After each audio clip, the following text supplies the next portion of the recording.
Hello everyone, welcome back to my channel Shweta's creations vlog. ಇವತ್ತಿನ ಈ ವಿಡಿಯೋದಲ್ಲಿ ನಾನು ಒಂದು ಯೂಸ್ಫುಲ್ ಆಗಿರೋ ಟಿಪ್ಸ್ನ ನಾನು ನಿಮಗೆ ಶೇರ್ ಮಾಡ್ತಾ ಇದ್ದೀನಿ. ಅದೇ ಯಾವುದಪ್ಪ ಅಂದರೆ ಇದು ಜಾವದ ಪೌಡರ್.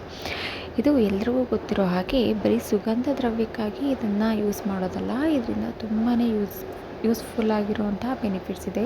ಸೊ ಈ ವಿಡಿಯೋ ಪೂರ್ತಿ ನೋಡಿದ್ರೆ ನಿಮಗೆ ಅದೇನಂತ ಗೊತ್ತಾಗುತ್ತೆ. ಇದು ಲಕ್ಷ್ಮೀ ದೇವಿಗೆ ಪ್ರಿಯವಾಗಿರುವಂತಹ ಒಂದು ಪೌಡರ್ ಅಂತಲೂ ಕೂಡ ಹೇಳಲಾಗುತ್ತೆ.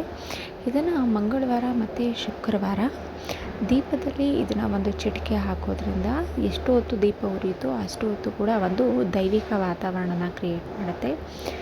ಸೊ ಹಾಗಾಗಿ ಇದು ಲಕ್ಷ್ಮೀ ದೇವಿಗೆ ತುಂಬ ಪ್ರಿಯವಾದದ್ದು ಅಂತಲೂ ಹೇಳ್ತಾರೆ. ಮತ್ತು ಎಲ್ಲ ಪೂಜಾ ವಿಧಾನಗಳಲ್ಲೂ ಈ ಜಾವದ ಪೌಡರ್ ತುಂಬಾ ಯೂಸ್ಫುಲ್ ಅಂತಲೇ ಹೇಳ್ಬೋದು. ನಾನು ಈಗ ಸ್ವಲ್ಪ ಒಂದು ಬಾಟಲ್ನಲ್ಲಿ ಜಾವದ ಪೌಡರ್ನ ಮಿಕ್ಸ್ ಮಾಡಿಕೊಂಡು ಮನೆಗೆಲ್ಲ ಸ್ಪ್ರೇ ಮಾಡ್ತಾಯಿದ್ದೀನಿ. ಕರ್ಟನ್ಸ್ಗಾಗಿರ್ಬೋದು, ಗೋಡೆಗೆ ಇಲ್ಲ ಸೋಫಾ, ಈ ರೀತಿ ಸ್ಪ್ರೇ ಮಾಡೋದ್ರಿಂದ ಮನೆ ಎಲ್ಲ ಕೂಡ ತುಂಬಾ ಘಮ ಘಮ ಅಂತ ಇರುತ್ತೆ. ಸೊ ಒಂದು ಪಾಸಿಟಿವ್ ಫೀಲ್ನ ಕೊಡುತ್ತೆ. ಈ ಪೌಡರಿಂದ ಏನಂತ ಹೇಳ್ತಾರೆ ಅಂತಂದರೆ ಒಂದು ಮೆಡಿಟೇಷನ್ ಅಂತ ಫೀಲ್ ಕೊಡುತ್ತೆ. ನಮ್ಮಲ್ಲಿ ನೆಗೆಟಿವಿಟಿನ ತೊಡೆದಾಕೋದಕ್ಕೆ ಕೂಡ ಹೆಲ್ಪ್ ಮಾಡುತ್ತೆ. ಇವಾಗ ನಾನು ಇಲ್ಲೊಂದು ಟಿಶ್ಯೂ ಪೇಪರ್ನ ತೊಗೊಂಡಿದ್ದೀನಿ. ಈ ಟಿಶ್ಯೂ ಪೇಪರಲ್ಲಿ ಸ್ವಲ್ಪ ಜಾವದ ಪೌಡರ್ನ ಹಾಕಿ ಈ ರೀತಿ ಚಿಕ್ಕದಾಗಿ ಫೋಲ್ಡ್ ಮಾಡ್ಕೊತಾ ಇದ್ದೀನಿ. ಈ ರೀತಿ ಫೋಲ್ಡ್ ಮಾಡ್ತಿರೋದು ಏನಕ್ಕಪ್ಪ ಅಂತಂದರೆ, ನಾವು ಅಪರೂಪಕ್ಕೊಂದ್ಸರಿ ಬಳಸುವಂತಹ ಪರ್ಸ್ಗಳಾಗಿರ್ಬೋದು, ಬ್ಯಾಗ್ಗಳಾಗಿರ್ಬೋದು, ನಾವೆಲ್ಲೋ ಒಂದು ಕಡೆ ಇಟ್ಟಿರ್ತೀವಿ. ಸೊ ಅದನ್ನ ತುಂಬ ದಿನ ಯೂಸ್ ಮಾಡಲ್ಲ ಅಂತಂದರೆ ಅದೊಂಥರ ಸ್ಮೆಲ್ ಬರ್ತಿರ್ತದೆ, ಇಲ್ಲ ದುಡ್ಡಾಗಿರ್ಬೋದು, ಏನಾದರೂ ಆಗಿದ್ರೆ. ಸೊ ಈ ರೀತಿ ಬ್ಯಾಗಲ್ಲಿ ಇಡೋದ್ರಿಂದ ಒಂದು ಮಂಗಳಕರ ವಸ್ತು ಜೊತೆ ಒಂದು ಒಳ್ಳೆಯ ಪಾಸಿಟಿವ್ ಆಗಿರುವಂತಹ ಒಂದು ವೈಬ್ರೇಷನ್ ಕೂಡ ಇರುತ್ತೆ. ಸೊ ಯಾರಿಗೆಲ್ಲ ನಿದ್ದೆ ಪ್ರಾಬ್ಲಮ್ ಇರುತ್ತೆ ಅವರು ಕೂಡ ಈ ರೀತಿ ದಿಂಬನ ಕೆಳಗಡೆ ಒಂದು ಸ್ವಲ್ಪ ಜಾವದ ಪೌಡರ್ನ ಹಾಕಿ ಇಡೋದ್ರಿಂದನೂ ಕೂಡ ಅದರ ಸುವಾಸನೆಗೆ ಅಂದರೆ ಒಳ್ಳೆ ನಿದ್ದೆ ಕೂಡ ಬರುತ್ತೆ ಅಂತಲೇ ಹೇಳ್ಬೋದು. ಮತ್ತು ಇಲ್ಲಿ ಬಟ್ಟೆಗಳನ್ನ ಇಡುವಂತಹ ಜಾಗ ಅದರಲ್ಲಿ ಕೆಲವೊಂದು ಸರಿ ಒಂದು ಸ್ಮೆಲ್ ಬರ್ತಿರುತ್ತೆ. ಮತ್ತು ನಾವು ಏನು ಕೆಮಿಕಲ್ಸ್ ಇರೋದನ್ನೆಲ್ಲ ನಾವು ಒಂದ್ಸರಿ ಇಡ್ತೀವಲ್ಲ, ಆವಾಗ ಬಟ್ಟೆ ಹಾಕಿದಾಗ ಅಲರ್ಜಿಗಳಾಗಿರ್ಬೋದು, ಈ ರೀತಿಯ ಕೆಲವೊಂದು ಸೈಡ್ ಎಫೆಕ್ಟ್ಸ್ ಇರುತ್ತೆ. ಸೊ ಈ ರೀತಿಯಾಗಿ ನಾವು ಜಾವದ ಪೌಡರ್ನ ಯೂಸ್ ಮಾಡೋದ್ರಿಂದ ಇದು ನ್ಯಾಚುರಲ್ ಆಗಿರೋ ಒಂದು ಬೆನಿಫಿಟ್ ಕೂಡ ಕೊಡೋದ್ರಿಂದ ನಮ್ಮ ಸ್ಕಿನ್ಗಾಗಿರ್ಬೋದು, ನಮ್ಮ ಬಟ್ಟೆಗಳಿಗಾಗಿರ್ಬೋದು ಒಂದು ಒಳ್ಳೆಯ ರೀತಿಯ ಫ್ರಾಗ್ರೆನ್ಸನ್ನು ಕೊಡುತ್ತೆ.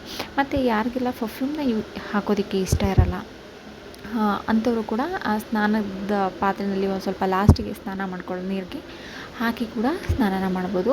ಮತ್ತು ಇನ್ನು ಸ್ಕಿನ್ ಕೇರಾಗೂ ಕೂಡ ಯೂಸ್ ಮಾಡ್ತಾರೆ. ಜಾವದ ಪೌಡರ್ ಮತ್ತು ರೋಸ್ ವಾಟರ್ನ ಮಿಕ್ಸ್ ಮಾಡಿ ಫೇಸ್ ಪ್ಯಾಕ್ ಆಗು ಕೂಡ ಯೂಸ್ ಮಾಡ್ತಾರೆ.